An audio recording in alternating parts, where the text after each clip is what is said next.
హైడ్రాకు సంబంధించి the both positives and negatives. అయితే హైడ్రాపై ఇప్పుడు మరోసారి తీవ్ర స్థాయిలో ఇటు తెలంగాణ హైకోర్టు సీరియస్ అయింది. ఆ విషయం మనందరికీ తెలిసిందే. కూల్చివేతలపై గతంలో అనుసరించాల్సిన పద్ధతులను చెప్పినా సరే వాటిని ఉల్లంఘించడంపై ఇప్పుడు ఆగ్రహం వ్యక్తం చేసింది కోర్టు. నోటీసులు ఇవ్వకుండానే కూల్చివేతలు ఏంటని నిలదీసింది కూడా. తీరు మార్చుకోకపోతే ఖచ్చితంగా కఠినంగా వ్యవహరించాల్సి ఉంటుందని హెచ్చరించింది హైకోర్టు. ఇదే సమయంలో హైకోర్టు ఇటు హైడ్రా చర్యలపై సంతోషాన్ని వ్యక్తం చేస్తున్నారు కొంతమంది కాలనీ వాసులు సైతం.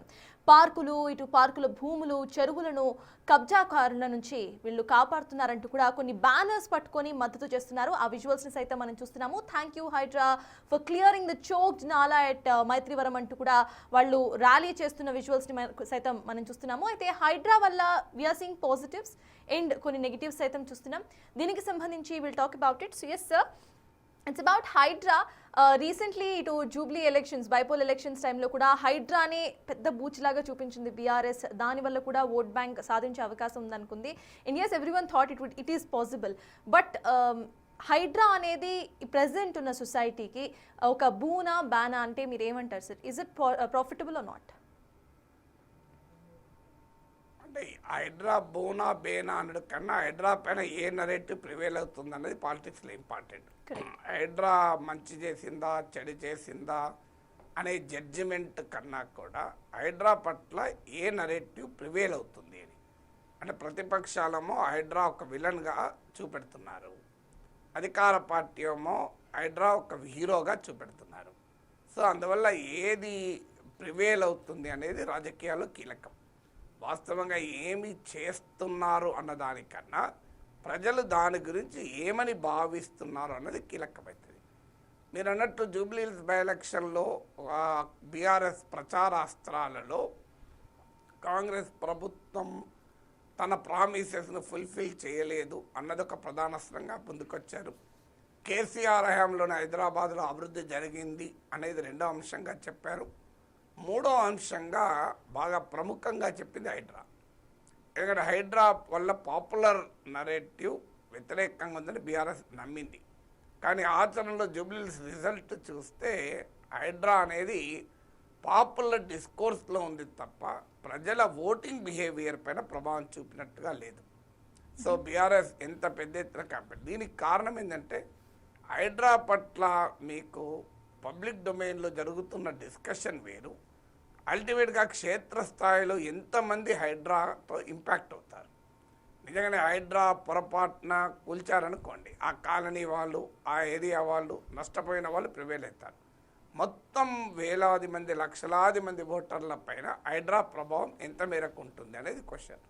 ఈవెన్ విచక్షణారహితంగా కూల్చిన కానీ హైకోర్టు పదే పదే హైడ్రాను విమర్శించడము, హైడ్రాను మందలించడం వల్ల కాస్త జనంలో మాత్రం హైడ్రా ఏదో తప్పు చేస్తుంది అనే భావన అయితే ఖచ్చితంగా కలిగింది. దానికి తోడు ఈ కూల్చడం అనేది విజువల్స్లో చూడడము, మా పేదల పైన పడతారా అనడము, మీరు పెద్దల గురించి మాట్లాడారు తప్ప పెద్దల జోలికి ఎందుకు పోరు అని.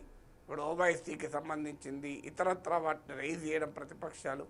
అందువల్ల హైడ్రా పైన ఒక mixed narrative, mixed public opinion ప్రజల్లో ఉంది. ఖచ్చితంగా హైడ్రా తన పబ్లిక్ రిలేషన్స్ ఎక్సర్సైజ్ మార్చుకోవాలి.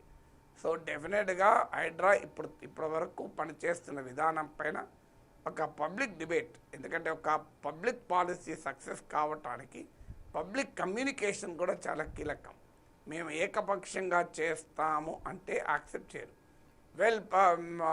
పార్కులు రెస్టోర్ చేయడము, బతుకమ్మ కుండ రెస్టోర్ చేయడము అవన్నీ కనబడుతున్నా కూడా అల్టిమేట్గా నువ్వు ఏం చేస్తావు అన్నది కూడా కాదు, ఎలా చేస్తున్నావు అన్నది కూడా చాలా కీలకంగా మారిపోతుంది. అందువల్ల హైడ్రా పైన ప్రభుత్వం కూడా ఒక పొలిటికల్ మిషన్ లాగా దీన్ని మార్చాలి. ఇప్పుడు ఇది ఒక బ్యూరోక్రాటిక్ యాక్టివిటీ లాగా మారుస్తున్నారు.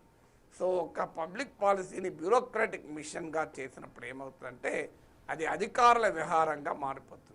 ఇది అధికారుల వ్యవహారంగా కాకుండా దీని ఒక రాజకీయ మిషన్గా కనుక మార్చి ప్రజలతో అవుట్రీచ్ అయ్యి, సో ప్రజలకు నిరంతరం ప్రజల అవుట్రీచ్తో కనుక ఈ కార్యక్రమం చేసుకోగలిగితే రేవంత్ ప్రభుత్వం హైడ్రా ముప్పును తప్పించుకుంటుంది. లేకపోతే ఖచ్చితంగా హైడ్రా ఏదో ఒక సమయంలో నెగిటివ్ ప్రభావాన్ని కూడా చూపచ్చు. ఆ నెగిటివ్ ప్రభావం చూపడానికి హైడ్రా కరెక్ట్ చేసిందా తప్పు చేసిందా అంత సంబంధం లేదు. హైడ్రా పైన పబ్లిక్ పొలిటికల్ నరేటివ్ ఏం బిల్డ్ అవుతుంది అని.